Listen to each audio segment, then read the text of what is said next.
Halo warga YouTube, semoga harimu penuh cuan. Alur cerita film hari ini tentang persantetan. Film berdasarkan kisah nyata dari warga Turki.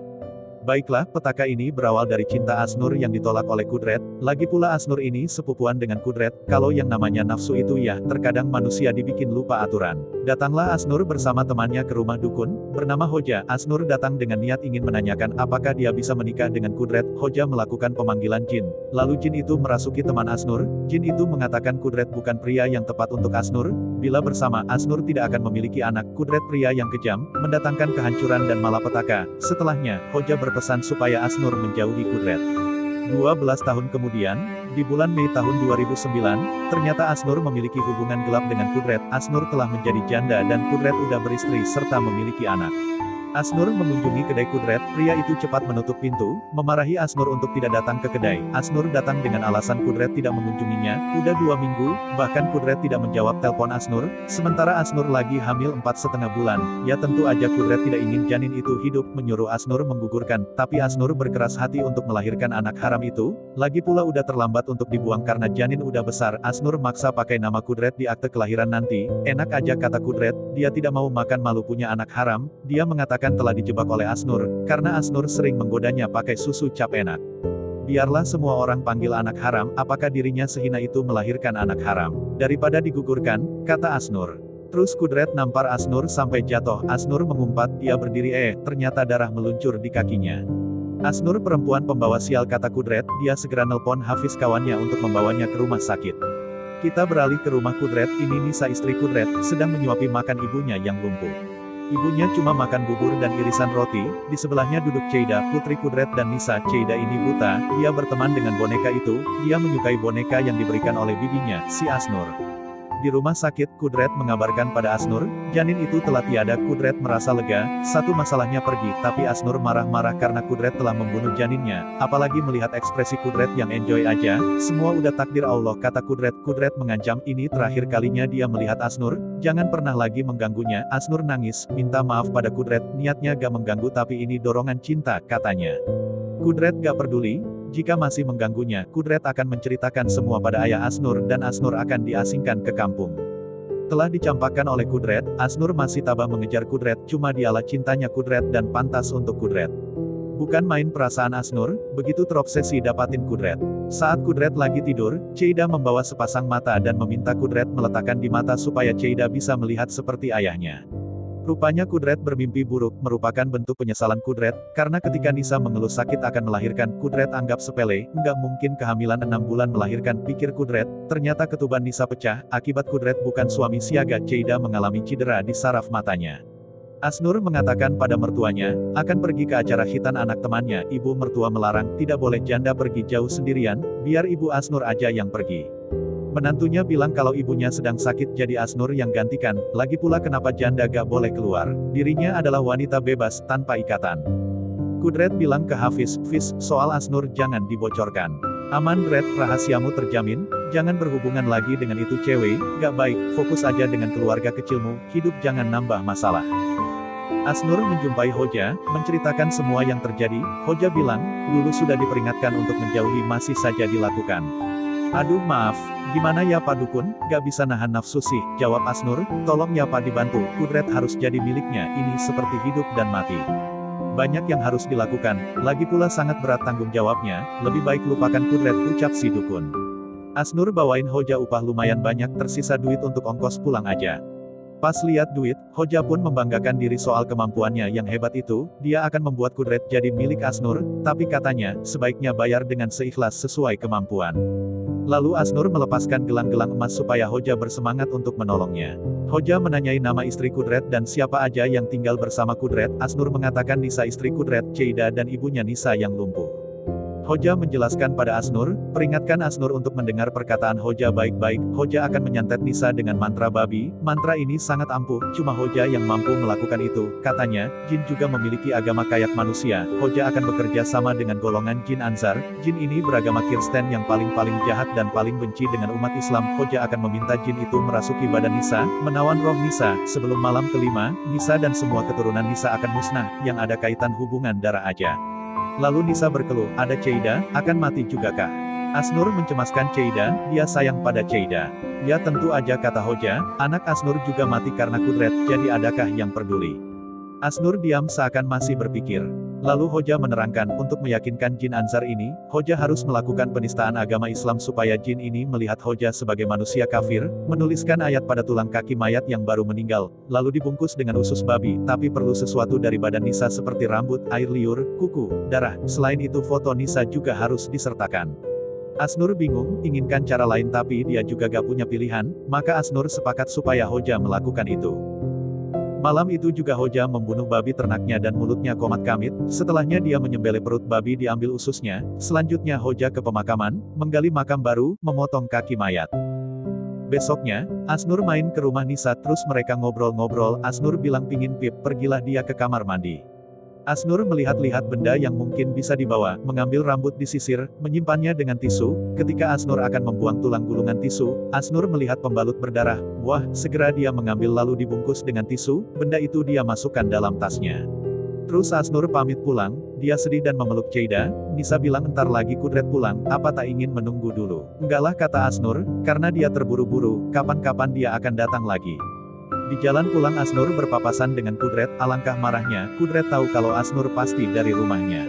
Asnur mengatakan dia cuma ingin melihat kebahagiaan keluarga Kudret, Nisa istri yang sangat baik. Hampir saja Asnur mengatakan bahwa suaminya membunuh janinnya, gak tega merusak kebahagiaan Nisa. Kudret menjambak rambut Asnur sambil mengancam Asnur jangan mendekati istrinya lagi lalu dia pergi. Asnur sangat kesal, dia bilang dasar kau kecoa tengik. Sikap Kudret semakin tidak mengurungkan niatnya, hatinya jadi sangat dendam. Dia mendatangi kediaman Hoja di kampung yang jauh di sana. Menyerahkan bahan untuk ritual santet, ketika melihat pembalut itu, Hoja bilang ini yang terbaik, Hoja mencairkan darah itu dalam air, lalu air darah disiram pada usus babi, melilitkan usus pada tulang kaki mayat yang udah ditempel ayat-ayat, di belakang foto Nisa dibuat mantra dan dipotong 5 bagian, Hoja menyuruh pelayannya untuk mencampur foto dengan makanan anjing, 1 hari 1 kepal makanan berisi bagian foto Nisa, selama 5 malam berturut. Hoja memulai perjanjian, dia mengangkat tulang perlahan ke atas dan membaca mantra, ruangan itu bergetar, benda-benda berjatuhan, ritual itu selesai dengan patahnya tulang menjadi 2 bagian. Jin akan mengabulkan keinginan Asnur, semoga Tuhan mengampuni kita, ucap Hoja. Malam pertama, pelayan memasukkan foto Nisa di antara makanan anjing. Selesai Nisa sholat tubuh, tiba-tiba kepala babi jatuh di hadapannya, tidak hanya 1 tapi banyak kepala babi bergelantungan di langit rumahnya, Nisa kaget menjerit, dia lari dari ruangan itu. Siang harinya, Nisa curhat pada ibunya, kalau perasaannya tidak enak, hal aneh terjadi yang tidak dia mengerti, si ibu pasti mendengarnya, dia meminta supaya ibunya berdoa untuk keselamatan Nisa, ibunya hanya diam, matanya melihat loteng rumah, seperti itu saja setiap harinya. Kemudian Nisa membereskan tempat tidur Cheida, dia mendengar ada yang memanggil namanya dari bawah ranjang, Nisa melihat ke bawah, dia menemukan boneka kotak musik berputar sendiri, Nisa tersenyum mencengkram wajah boneka, tubuh Nisa bergerak di luar kendalinya, Nisa mengambil gunting, memotong rambut boneka dan memakannya, jiwa Nisa menolak pergerakan itu tapi ada yang menggerakkan badannya, dia memuntahkan rambut itu namun tangannya terus memasukkan rambut ke mulutnya. Malamnya, Nisa menceritakan hal aneh itu pada Kudret, tapi Kudret langsung marah, benar Kudret adalah pria yang kasar, dia mengatai istrinya berkhayal di luar nalar, suaranya begitu keras hingga Nisa meminta Kudret mengecilkan suaranya karena ada Cheida, Nisa lebih memilih pergi daripada berbicara pada orang tak tanggap. Malam kedua, Asnur mematai rumah Kudret tapi pikirnya rumah Kudret sepi-sepi aja, kemudian Asnur pulang dan menyapa mertuanya yang lagi merajut, mertua menanyakan dari mana saja, larut malam begini baru pulang, Asnur bilang dari rumah Nisa ngobrol-ngobrol. Asnur malam ini tidak bisa tidur, perasaannya gundah, lalu Asnur dari jauh melihat Ali Ismail lagi jedot-jedotkan dahinya ke tembok, sampai dinding berdarah oleh darah Ali, bukan main terkejutnya Asnur, rasanya bukan mimpi, Ali mengatakan, dia bunuh diri karena Asnur, Ali patah hati sebab Asnur mencintai Kudret.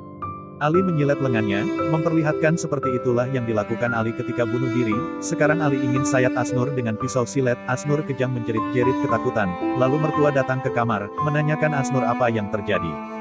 Mos-mosan Asnur bilang dia bermimpi buruk dan meminta mertuanya kembali ke kamar, Asnur turun dari ranjang, kakinya menginjak pisau silet yang berdarah. Setelah Nisa mengantar Cheida ke sekolah, dia mengelapi badan ibunya, ibu telah wangi kata Nisa, dia membawa air bekas mandi ibunya, dia mampir ke dapur untuk ngecek bubur di kompor, lalu Nisa ke kamar mandi membuang air tadi. Ibu Nisa yang katanya lumpuh nggak bisa jalan, siang ini dia berjalan keluar dari kamarnya, terlihat kakinya luka-luka serta jari yang diperban, ketika wanita tua itu berjalan, kursi di hadapannya tergeser gitu aja. Saat Nisa kembali ke dapur, dia kaget melihat ibunya sedang mengangkat panci, terus menumpahkan bubur panas di kepalanya sendiri. Nisa jatuh lemas melihat kejadian super aneh itu. Asnur dan mertua datang melayat. Nisa nangis bercerita, hal ini gak masuk akal, ibunya lumpuh bisa berjalan sendiri ke dapur, padahal dia merawatnya dengan baik, kenapa bisa meninggal dengan aneh. Mertua Asnur juga mengatakan anaknya juga meninggal dengan mengejutkan. Jangan menyalahkan diri sendiri, tabahkan hatimu, katanya. Oke, masuk pada malam ketiga, Kudret yang pulang dari kedai tidak bisa masuk rumah, kunci yang biasa dia bawa tidak berfungsi. Kudret teriak memanggil istrinya, anehnya, pintu terbuka gitu aja.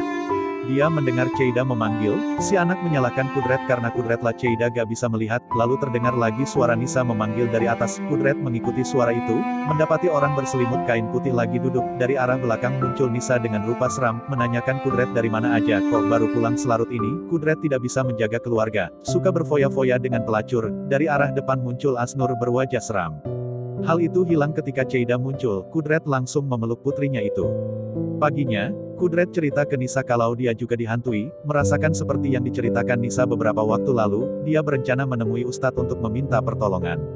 Kudret bertemu dengan Ustadz, menceritakan semua hal yang terjadi. Ustadz bilang kalau Nisa telah dirasuki jin jahat yang suka mengganggu manusia. Kenapa bisa mengganggu, padahal kami gak bikin masalah pada mereka, kata Kudret.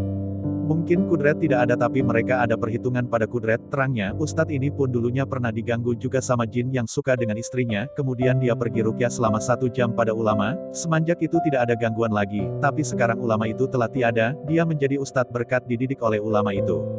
Jadi Kudret meminta tolong pada Ustadz tadi. Pak Tua tadi bilang Allah selalu melindungi hambanya, atas izin Allah, semoga dia bisa menangani masalah ini.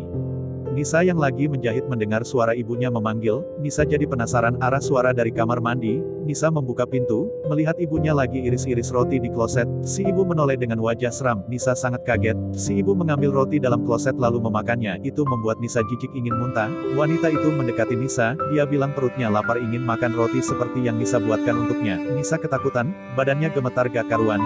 Dia menutup pintu dan lari ke atas, masuk kamar, menggelar sajadah. Dia meminta pertolongan pada Allah. Tepatnya, Kudret masuk melihat Nisa menggigil ketakutan.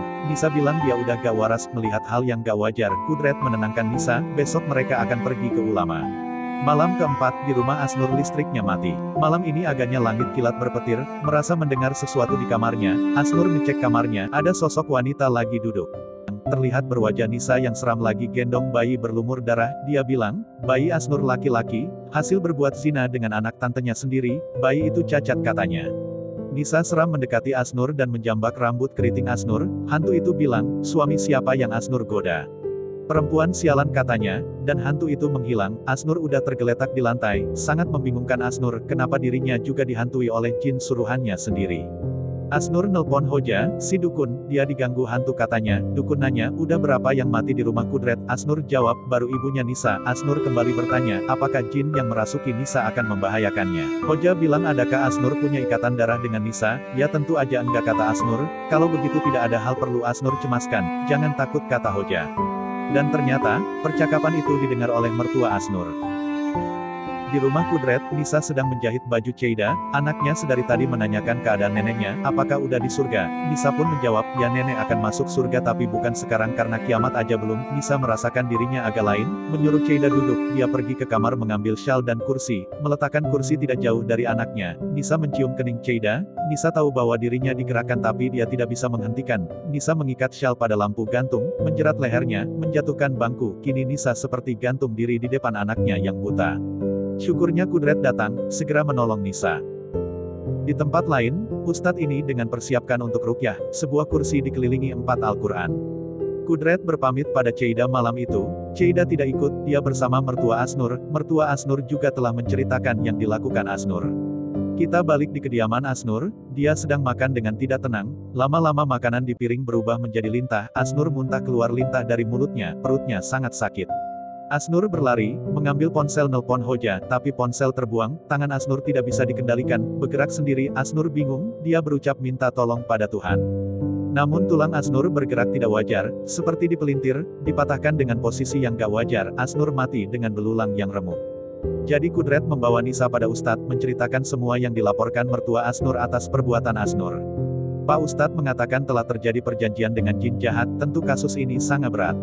Pak tua ini membawa pasutri itu ke basement masjid untuk ritual pengusiran jin, anehnya kenapa hanya bertiga saja. Nisa didudukkan di kursi, di kejauhan Nisa melihat Cheida, menutup kepala Nisa dengan kain hitam, lalu Ustadz hanya membacakan sholawat saja, bahkan baca ayat kursi pun tidak, sangat mengherankan. Lalu Nisa disiramkan air dari kendi, lalu Pak tua ini ngambil pentungan, akan memukul punggung Nisa, lah Kudret kaget dong, ini mau ruqyah apa mau membunuh, dia bukan Nisa lagi, pentungan ini akan mengeluarkan jin dari badan Nisa, kata Pak tua tadi. Lalu Nisa kesurupan ini mengatakan kalau Kudret selingkuh dengan Asnur. Nisa mendorong Pak tua hingga terjengkang, lalu menyerang Kudret. Kudret harus mati saat ini juga, mencekik Kudret. Pak tua menangkap Nisa dari belakang, mendudukkan Nisa dengan paksa, menyuruh Kudret membantunya untuk mengikat Nisa. Lagi-lagi jin itu mengomel temannya. Jin itu telah tidur dengan istri Pak tua saat Pak tua dibikin sakit oleh jin. Pak tua kembali menghajar kepala Nisa dengan pentungan. Nisa terdiam, Kudret mendapati tangannya berdarah saat meraba kepala Nisa. Kudret ngamuk, marah pada Pak tua. Kudret mencekik Pak tua. Pak tua melihat Cheida di pintu. Katanya yang kerasukan atau kena santet adalah Cheida, sedangkan Nisa hanya pengaruh dari Cheida. Oke, ini sangat membingungkan, kenapa Cheida yang kena guna-guna. Ternyata, darah di pembalut yang diambil Asnur adalah darah mensnya Cheida, anak perempuan Kudret dan Nisa mendapat menstruasi pertamanya, di usia 11 tahun, jadi jelas sudah Cheida yang disantet dan semua yang terikat darah dengan Cheida akan musnah. Kisah ini berakhir dengan ditemukannya 3 mayat di basement masjid. Bapak yang dipanggil Ustadz oleh Kudret menjadi tersangka atas kematian mereka. Penjelasan Pak tua tidak bisa diterima oleh kepolisian. Untuk kedepannya, jika tidak punya ilmu untuk mengusir jin, jangan coba-coba menghadapinya. Karena akan merepotkan diri sendiri, begitu pula dengan cinta, kalau ditolak jangan nyatet dong, bersekutu dengan jin itu dosa yang teramat besar. Sekian film kisah nyata ini, semoga keimanan selalu menyertaimu, bertemu lagi di film aneh selanjutnya.